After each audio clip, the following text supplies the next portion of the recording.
마태복음 6장 45절로 52절까지의 말씀입니다. 저와 교독하시겠습니다.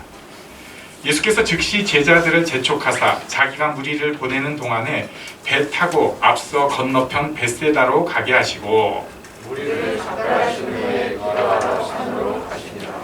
저물매 배는 바다 가운데 있고 예수께서는 홀로 무태 계시다가 바람이 거스름으로 제자들이 힘겹게 노젓는 것을 보시고 한 사람 중에 바다 위로 걸어서 그들에게 지르려고 하시매 제자들이 그가 바다 위로 걸어오심을 보고 유령인가 하여 소리 지르니 그들이 다 예수를 보고 놀라니라. 이에 예수께서 곧 그들에게 말씀하여 이르시되 안심하라 너희는 두려워하지 하시고 배에 올라 그들에게 가시니 바람이 그치는지라 제자들이 마음에 심히 놀라니 이는 그들이 그렇다고 계시다니를 깨닫지 못하고 도리어 그 마음이 둔하여졌음이라.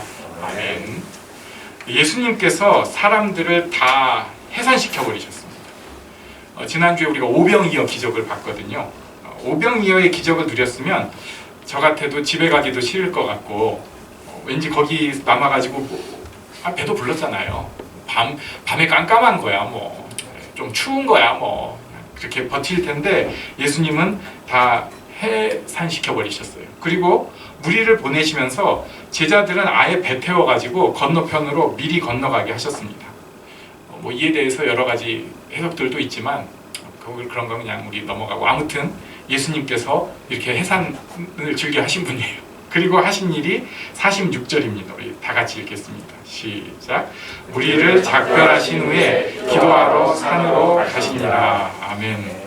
작별하신 다음에 기도하러 산으로 가셨습니다. 예수님의 취미이자 습관, 요새 말로 예수님의 루틴입니다. 47절에 보니까 홀로 계셨어요. 홀로 계셨습니다. 누가복음 5장 16절에 우리 여기는 같이 읽어볼까요? 시작. 예수는 물러가사 한적한 곳에서 기도하시니라. 아멘. 다시 46절, 47절 보면은요, 예수님께서 이런 루틴을 가지신 것을 우리가 볼 수 있는데 나만의 시간이 필요하다는 것입니다. 보통 우리가 나만의 시간이라고 하면은 내가 마음대로 하는 시간을 의미합니다. 내가 마음대로 하는 시간. 그런데 예수님께서는 말 그대로 나만 있는 시간이에요. 여럿이 같이 있더라도 우리가 이렇게 함께 예배 드리더라도 나만이 있는 나만의 시간이 꼭 필요합니다. 옆 사람 의식하지 않고 하나님만 바라보는 시간이에요. 우리가 당연히 의식하고 축복하고 하지만 그 예배 가운데 나와 하나님만, 나만 생각하는 그 시간이 필요하다는 거예요. 요즘 시대는 이 홀로가 더욱더 귀한 시간이 되어버렸어요. 홀로 기도하러 가시는데 우리는 뭔가 작업하다가 쉬자 그러면은 패드, 폰 이런 거 들고 쉴 곳으로 갑니다. 또 이런 거 귀찮으신 분은 소파에 들어 놓아가지고 TV를 딱 켭니다. 채널도 요새는 막 이렇게 나오죠. 혼자 홀로 있는 시간이라기보다는 내가 선택해가지고 내 귀, 내 머리에 자극을 주는 존재를 그것도 무겁지 않고 가볍게 내 마음대로 수위별로 조정할 수 있는 그런 시간이에요. 그러니까 제3의 존재랑 끊어지는 게 아니라 자꾸 만나는 거예요. 내 마음대로. 혼자 있는 시간이 거의 없습니다. 거의 없어요. 혼자 산다고 자기 방이 있다고 홀로 있는 게 아니에요. 여럿이서 같이 살아서 나는 혼자 있는 시간이 없어. 아니요. 그래도 있을 수 있어요. 예수님은 홀로 있는 시간을 딱 떼내셨습니다. 나만의 묵상, 나만의 기도의 시간, 나를 바라보는 시간, 나와 하나님만의 시간, 또 나만의 휴식의 시간. 이게 꼭 필요하다는 것을 예수님께서 그 공생의 사역 중에 계속 보여주신 거예요. 저도 이거 여러 번 봤는데 쉽지 않아요. 사람 습관이 못됐어요. 그래가지고 내가 뭘 봤는지 기억도 못 보는 거를 계속 클릭하고 있고 못 틀어놓으면 저는 꼭 자거든요. 근데 꼭 틀어놓고 자요.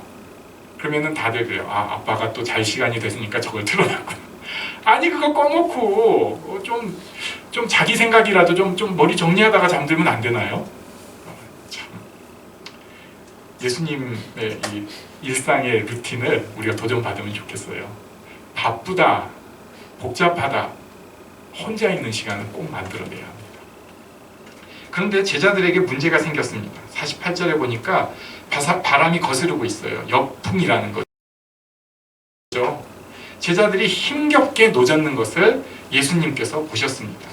밤 사경, 이 로마 시간 계산법으로 밤 사경이 나오는 건데 밤을 4개로 쪼개요. 그래서 6시부터 밤이에요.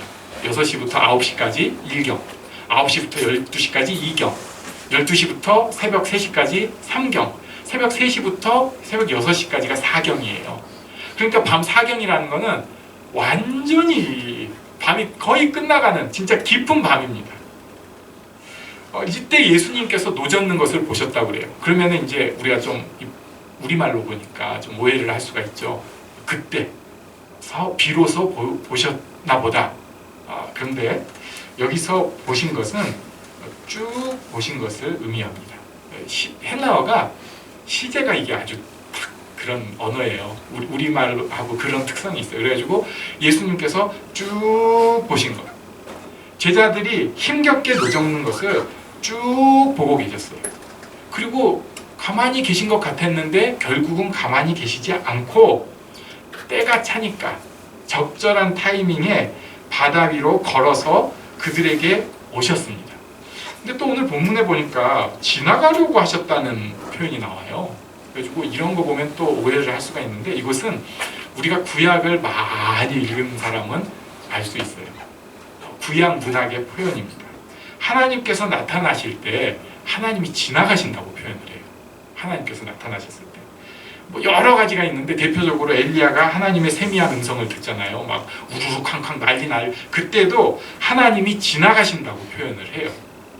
하나님의 섭리는 지나가시는 것 같습니다. 믿지 않는 사람들은 하나님이 그냥 지나가 버리신 것 같아요. 그런데 믿음의 사람은 압니다. 하나님은 절대 지나가 버리시는 분이 아니에요. 그렇게 보일 뿐입니다.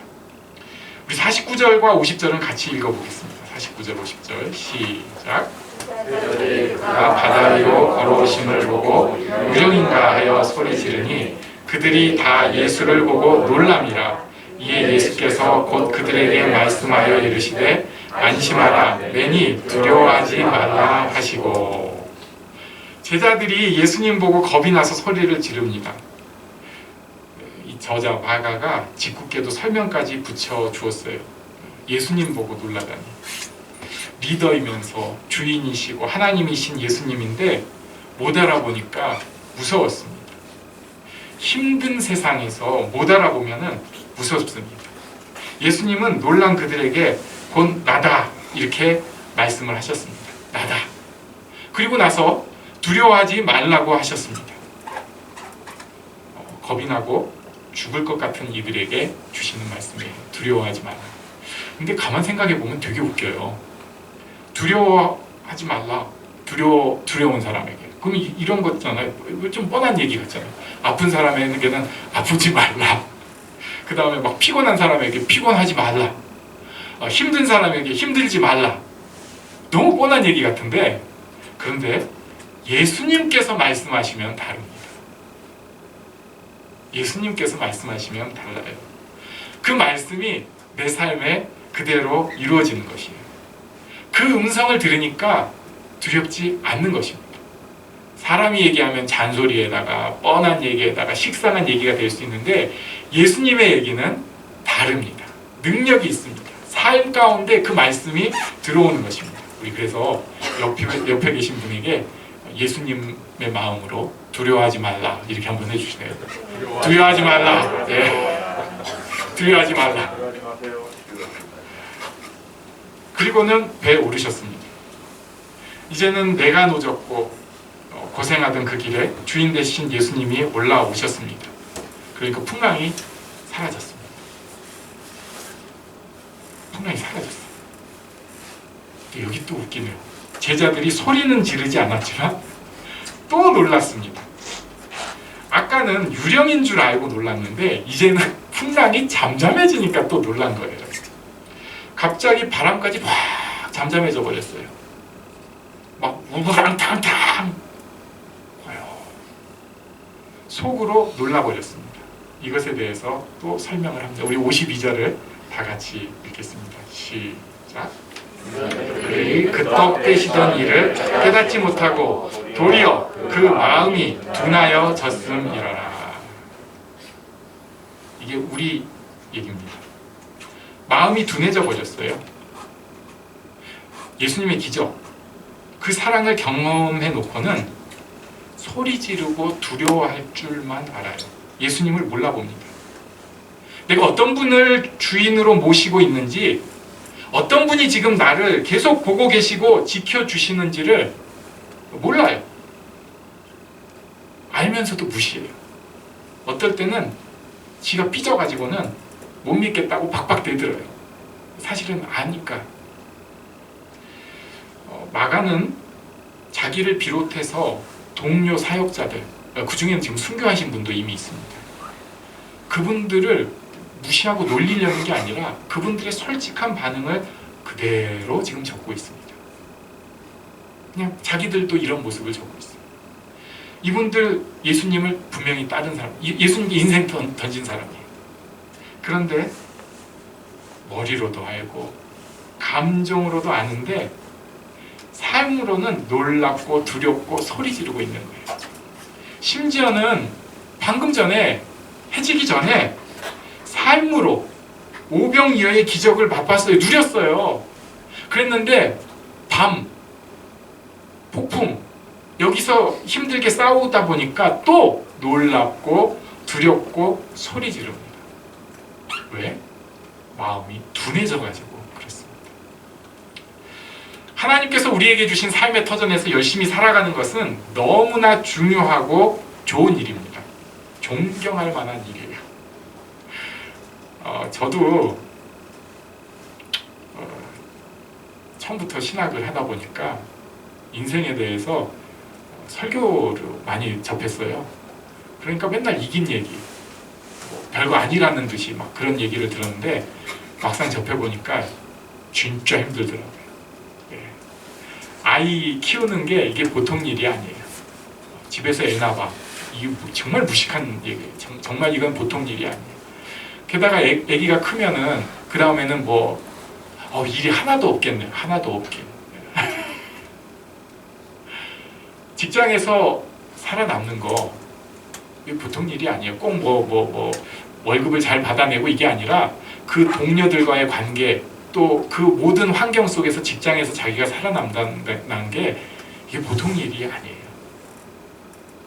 또 지금 내 인생의 길을 찾아내고 그 길 가운데서 잘 모르는 길을 두들겨 가면서 하나님 앞에 기도하면서 도전하면서 간다는 게 이게 진짜 힘든 일이에요. 그래서 이 일들을 해내고 있는 여러분이 진짜 대단한 거예요. 잘하고 계세요. 존경스러운 분들입니다. 근데 문제가 있어요. 이런 일들 속에서 아둥바둥 최선을 다해서 살다 보니까 나도 모르게 세상 사람들이랑 똑같이 살게 되는 거예요. 눈을 주님 앞에 돌릴 틈이 없어요. 나와 주님만 있는 시간이 어느새 없어져 버렸어요. 그리고 나니까 그 다음에 있는 거는 놀라고 두렵고 소리 지르고, 아니면 참고, 소리 지르는 거 참고 놀라는 거, 요거밖에 할 수 없다는 것입니다. 우리에게 혼자 있는 시간이 필요해요. 좀 강하게 말하면 내 목숨만큼 필요합니다. 하나님이랑만 있는 그 시간이 꼭 필요합니다.